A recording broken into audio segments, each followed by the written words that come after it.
বিছানাতে বসে আল্লাহর এই পবিত্র নাম ৩৩ বার পড়ুন, আর এই তসবিহগুলি ৩৩ বার পড়ুন, আর এই আমল করুন।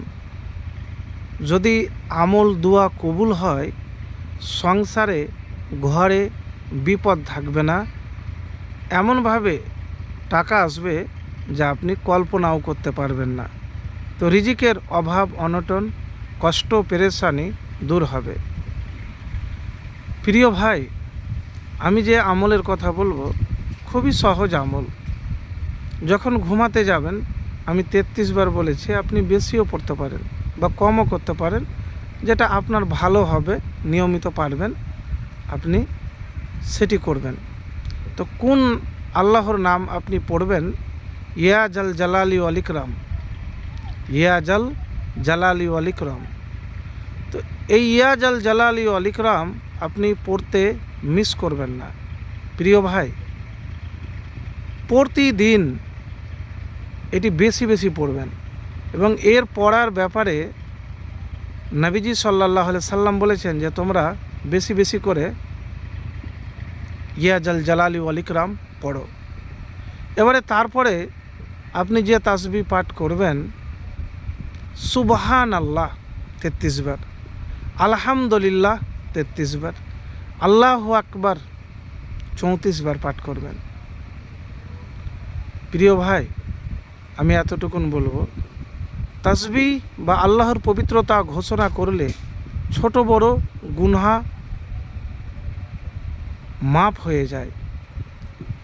অধিক সওয়াব আপনি যদি বেশি বেশি পাঠ করতে পারেন, যেমন সুবহানাল্লাহি ওয়া বিহামদিহি পাঠ করলে সমুদ্রের ফেনা সমতুল্য গুনাহ থাকলেও মাফ হয়ে যায়, কিন্তু প্রতিদিন ১০০ বার পড়তে হবে। আত্মার প্রশান্তি, আল্লাহর জিকির বা তাসবিহ পাঠ করলে আত্মার প্রশান্তি নিশ্চিত করে।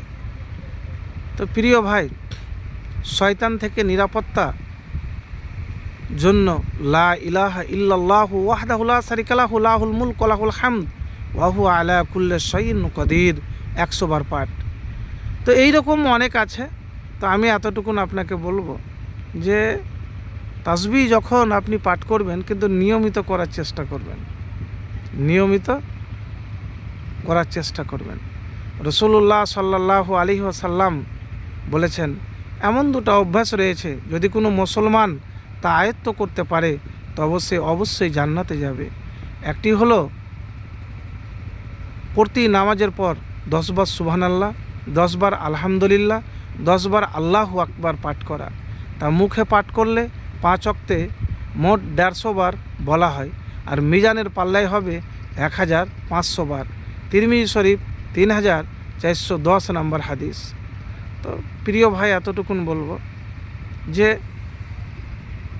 এই আমল নামাজের পরেও করবেন, 10 বার করে পাঠ করবেন, আর ঘুমানোর আগেও করবেন। আর যে কথাটি আপনাকে বলতে যাচ্ছি, দেখেন, নেক নিয়াতে পরহেজগার মোত্তাকি হয়ে যদি আল্লাহর কাছে চান ধৈর্য ধরে, তাহলে আল্লাহ ইনশাআল্লাহ হতাশ আপনাকে করবে না। কেন জানেন? আল্লাহর কাছে যদি সাহায্য চান, তাহলে আর দুনিয়ার মানুষের কাছে প্রয়োজন পড়বে না। তো প্রিয় ভাই, এই আমল করে দেখুন, ইনশাআল্লাহ ফলাফল পাবেন। আরেকটি কথা বলবো, যখন কোনো আমল করবেন তখন কিন্তু হতাশ হবেন না। অনেকে কি করে, হতাশ হয়ে যায়।